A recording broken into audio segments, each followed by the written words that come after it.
Dear students, आज आपको राज्य विधान परिषद की रचना या संगठन के बारे में बताया जाएगा। राज्य विधान परिषद की रचना या संगठन, इसमें सर्वप्रथम आता है सदस्य संख्या। राज्य के विधानमंडल का द्वितीय या उच्च सदन विधान परिषद होता है।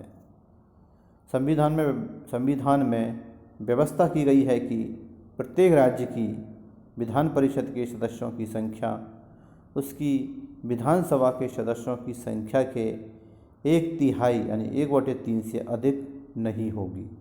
पर साथ ही यह भी कहा गया है कि किसी भी दशा में उसकी सदस्य संख्या जो है वो 40 से भी कम नहीं होनी चाहिए। यानी कहने का तात्पर्य यह है कि किसी राज्य के जो विधान परिषद की सदस्य संख्या है वो उसकी विधानसभा की कुल सदस्य संख्या के 1/3 से अधिक नहीं होगी और कम से कम 40 से भी कम नहीं होगी। 40 तो होनी ही चाहिए।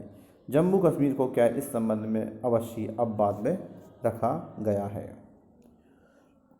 दूसरा पॉइंट आता है सदस्यों का निर्वाचन एवं मनोनयन। और सदस्यों के निर्वाचन एवं मनोनयन में भी कुछ पॉइंट आते हैं, किस तरह से इन सदस्यों का निर्वाचन होगा और कौन इनको मनोनीत करता है। विधान परिषद के लगभग 5/6 सदस्यों को निर्वाचित किया जाता है। यानी विधान परिषद के जितनी भी सदस्य होते हैं उनके 5/6 सदस्यों को क्या है निर्वाचित किया जाता है। तथा शेष लगभग 1/6 सदस्यों को क्या है मनोनीत किया जाता है। विधान परिषद के ये सदस्य अप्रत्यक्ष रूप से निर्वाचित होते हैं तथा ये चुनाव आनुपातिक प्रतिनिधित्व पद्धति के अनुसार एकल संक्रमणीय मत द्वारा होते हैं। अब निम्नलिखित निर्वाचक मंडल जो हैं विधान परिषद के सदस्यों का चुनाव करते हैं। यानी इनके लिए क्या एक निर्वाचक मंडल बनता है। उस निर्वाचक मंडल में कौन कौन होते हैं उसके बारे में अब आपको बताया जाता है। जिसमें नंबर 1 आता है स्थानीय संस्थाओं का निर्वाचक मंडल। समस्त सदस्यों का यथाशक्य निकटतम लगभग 1/3 उस राज्य की नगरपालिकाओं, जिला परिषदों और ऐसी अन्य स्थानीय संस्थाओं द्वारा चुना जाता है जैसा कि संसद कानून द्वारा निर्धारित करे। यानी कहने का तात्पर्य है कि कुल सदस्य संख्या का जो 1/3 सदस्य जो हैं वो क्या है स्थानीय संस्थाएं जैसे नगर पालिका है, जिला परिषद है और ऐसी कुछ अन्य स्थानीय संस्थाओं के द्वारा चुने जाते हैं विधान परिषद के सदस्य। दूसरा आता है इसमें विधानसभा का निर्वाचक मंडल। कुल सदस्य संख्या के लगभग 1/3 सदस्यों का निर्वाचन जो है विधानसभा के सदस्य ऐसे व्यक्तियों में से करते हैं जो विधानसभा के सदस्य न हो। अब 1/3 सदस्यों को क्या विधानसभा के सदस्य भी जो है विधान परिषद के लिए चुनते हैं। अगला आता है स्नातकों का निर्वाचक मंडल। यह एक ऐसे शिक्षित व्यक्तियों का निर्वाचक मंडल होता है जो उस राज्य में रहते हों, जिन्होंने स्नातक स्तर की परीक्षा पास कर ली हो और जिन्हें यह परीक्षा पास किए 3 वर्ष से अधिक हो चुके हो। यानी कि इसमें स्नातकों के निर्वाचक मंडल में कौन कौन आएंगे। यानी कि ऐसे स्नातक आते हैं जिन्होंने क्या स्नातक की परीक्षा पास कर ली हो और जिन्हें यह परीक्षा पास किए हुए क्या है कम से कम 3 वर्ष से अधिक हो चुके हो। और यह निर्वाचक मंडल जो बनता है जो है ये कुल सदस्य संख्या के 1/12 भाग को चुनता है। यानी विधान परिषद की जितनी भी सदस्य संख्या है उसके 1/12 भाग को जो है स्नातकों का निर्वाचक मंडल चुनता है। अगला आता है अध्यापकों का निर्वाचक मंडल। इसमें वे अध्यापक होते हैं जो राज्य के अंतर्गत किसी माध्यमिक पाठशाला या इससे उच्च शिक्षण संस्था में 3 वर्ष से पढ़ा रहे हों। यानी कि इसमें कौन से अध्यापक होते हैं जो राज्य के अंतर्गत क्या है किसी माध्यमिक पाठशाला या इससे उच्च शिक्षण की जो भी संस्था है उसमें 3 वर्ष से अधिक पढ़ा रहे हों। तो ऐसे निर्वाचक मंडलों जो बनता है वो जो है कुल विधान परिषद की सदस्य संख्या के 1/12 भाग को चुनते हैं। अगला आता है इसमें राज्यपाल द्वारा मनोनीत सदस्य। उपर्युक्त प्रकार से कुल सदस्य संख्या के लगभग 5/6 सदस्यों को तो क्या है निर्वाचित कर दिया जाता है।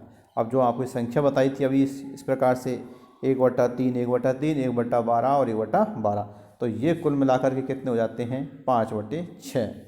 अब शेष जो बचता है कुल सदस्य संख्या का 1/6 सदस्य जो है राज्यपाल द्वारा उन व्यक्तियों में से मनोनीत किए जाते हैं जो साहित्य, विज्ञान, कला और समाज सेवा के क्षेत्र में क्या है विशेष रुचि रखते हों।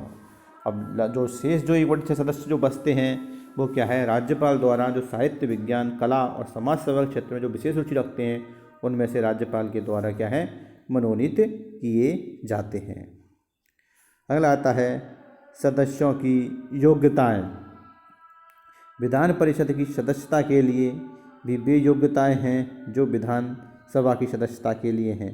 अंतर केवल ये है कि विधान परिषद की सदस्यता के लिए आयु जो है 30 वर्ष होनी चाहिए। इसके अतिरिक्त निर्वाचित सदस्य को उस राज्य की विधानसभा के किसी निर्वाचन क्षेत्र का निर्वाचक होना चाहिए एवं नियुक्त किए जाने वाले सदस्य को उस राज्य का निवासी होना चाहिए जिसकी विधान परिषद का वह सदस्य बनना चाहता है। निर्वाचक मंडलों द्वारा विधान परिषद के सदस्यों का यह निर्वाचन आनुपातिक प्रतिनिधित्व के आधार पर एकल संक्रमणीय मत पद्धति के अनुसार होता है। विधानसभा के निर्वाचक मंडल के अतिरिक्त अन्य तीनों निर्वाचक मंडल संसद कानून द्वारा निश्चित करती है। अगला आता है इसका कार्यकाल। विधान परिषद इस दृष्टि से स्थायी है कि वह पूरी विधान परिषद कभी भी क्या होती है भंग नहीं होती है और इसे राज्यपाल द्वारा भी भंग नहीं किया जा सकता है। विधान परिषद के सदस्यों का कार्यकाल 6 वर्ष निश्चित किया गया है। प्रति 2 वर्ष के पश्चात 1/3 सदस्य जो हैं अपना पद छोड़ देते हैं और इसके स्थान पर क्या है नए सदस्यों का क्या है निर्वाचन किया जाता है। अब अगला आता है इसमें पदाधिकारी।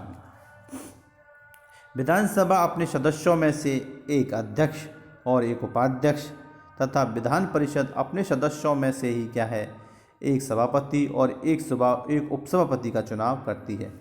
यदि सदन के अध्यक्ष का पद रिक्त हो तो उपाध्यक्ष सदन की बैठकों की अध्यक्षता करता है तथा यदि उपाध्यक्ष का भी पद रिक्त हो तो संबंधित सदन का ऐसा सदस्य जिसे राज्यपाल इस कार्य के लिए नियुक्त करे उस पद के कर्तव्यों का पालन करता है।